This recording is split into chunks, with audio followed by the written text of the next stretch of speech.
Hey, what's up, everybody? It's your boy Jared Thomas, and it's time for Sounds and Breakdowns. The past few weeks has been loaded with a lot of great music, from Gunna to Young Thug to Nicki and Ice Spice and Chris Brown. It's time for Sound and Breakdowns. So, starting off with Gunna's Gift and Curse, I personally feel like this was kind of like a personal diary for Gunna because he had just a lot to get off of his chest. He feels, you can tell that he feels like betrayed. You feel the hurt. You hear the pain in the music. You can tell that he kind of relapsed back on drugs. You can tell that he don't trust nobody. He feels alone on the island.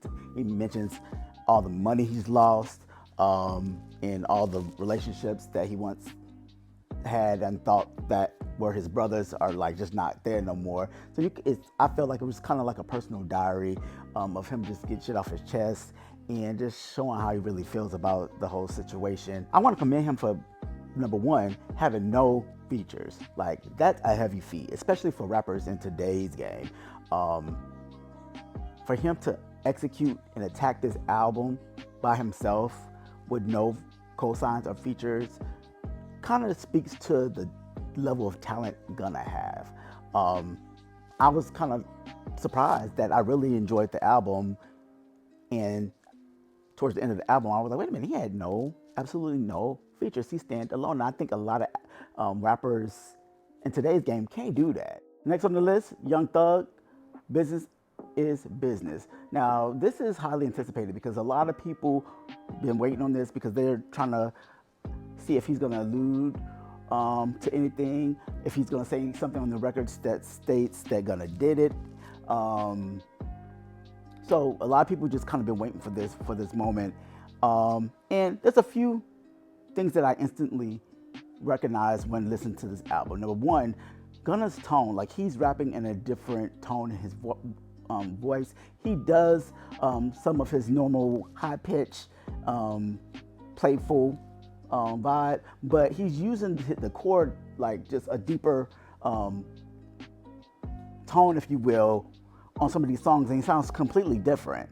I don't know if that was intentional or not, but I thought it was dope because I've never heard Young Thug rap the way he did on some of these songs. So that's the first takeaway.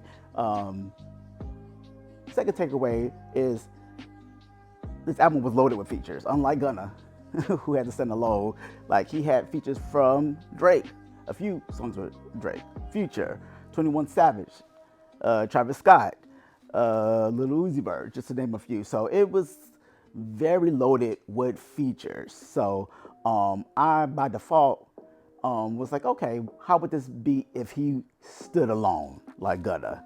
Overall, I thought the album was good, but I realized some of my favorite songs were features from Drake.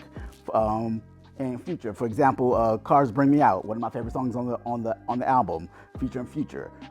Great track, great production, great melody. Him and Future have great just melody chemistry. The vibe and the tone overall on the song was just dope. Really like it. One of my favorite on the album. Another song that I really liked on the album was "Oh You Went" featuring Drake. Great just contrast because Young Thug comes in with a particular melody. When Drake comes in, he passed the baton to Drake, and he just kind of goes off on a whole different melody, and that just added great contrast to the song overall. Again, second favorite on the track. Jonesboro, no features on that song, but I believe I heard 21 Savage at the beginning of the song. I like the melody overall on that song. And it had kind of like just a more of an R&B melodic feel to it that I like. So again, overall, I like the album, but I feel like if he didn't have all the features, I wouldn't have liked it as much. I'll go on a limb and say Gunna's album cohesively is better. Gunna was able to draw me in a little bit more, I guess, because of all the pain and the turmoil that he went through. He was a little bit more engaging. For some reason, I feel like a lot of these songs aren't current. I feel like with Young Thug, I think a lot of his songs was older songs that he recorded that he put on this album. And maybe that's why there's a little disconnect for me. But I like the album. I just feel like if it wasn't for Future and Drake, I probably wouldn't have liked it as much. Next on the list, we have the Queen, Nicki Minaj, featuring Ice Spice. They did another collab together, and this one is a major pop hit, Barbie World, which was sampled by Aqua, which was a pop group in the late 1990s. Fun track. The video, colorful pink, on theme with Nicki. I think it's fun. I think the song is all about the nostalgia of the sample. The I'm a Barbie is really recognizable. It's popular, and again, it's on brand and on theme with Nicki's, Barb's type vibe. Overall, I feel like I like the drill beat behind the track. I think Nicki does a really good job just riding the beat throughout the verse. She started off the verse herself. It starts with the hook, and on the hook, her and Ice kind of just go back and forth. It's kind of like wordplay back and forth, which I thought was pretty cool, cute. Regarding Ice Spice, I think she did a pretty good job. I think Ice needs to probably work a little bit on her melody delivery and changing up her cadence, so that everything that she does doesn't sound the same. It doesn't sound monotonous. That's my only kind of critique for Ice Spice, but I think she did a good job. She looked great in the video. The song flows well. Her and Nicki have a good dynamic. They fit in the pocket together pretty well.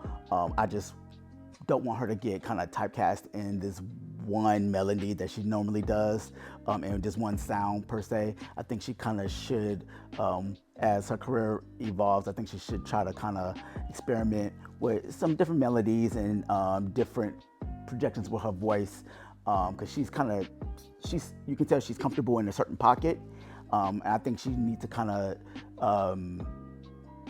take a little bit more risk from a musical standpoint regarding cadence and melody. But yeah, overall I like it. Something fun for the summer. And let's see how it does on the charts. Next on the list, your boy Chris Brown with Summer Too Hot. I actually heard this song before he announced that it was being released as a single. I was on my way home from the gym, and I was listening to V103 here in Atlanta, and the song came on. They teased it, and I was like, oh snap! And I started bopping my head, and I was like, okay, Chris did it again. Great song for the summer. Melody infectious, very catchy melody, and it's just that great mid-tempo R&B joint that you can kind of just chill to, bump your head to, and play when you're with your friends, when you're driving around. It's just that bop that just makes you nod your head, and it's a catchy melody for the hook, so you want to sing along to it. So great job, Chris. I just think he has a good ear for songwriting and melody, and this is another example of it. Hey, what's up, everybody? Thanks for tuning in. But now I want to hear from you. Let me know your thoughts. What do you think of Gunna's album opposed to Young Thug's? Which one was your favorite? Ice Spice and Nicki Minaj. What are your thoughts? Will it hit number one? Chris Brown. Is this the R&B pop song of the summer? Let me know your thoughts in the comments.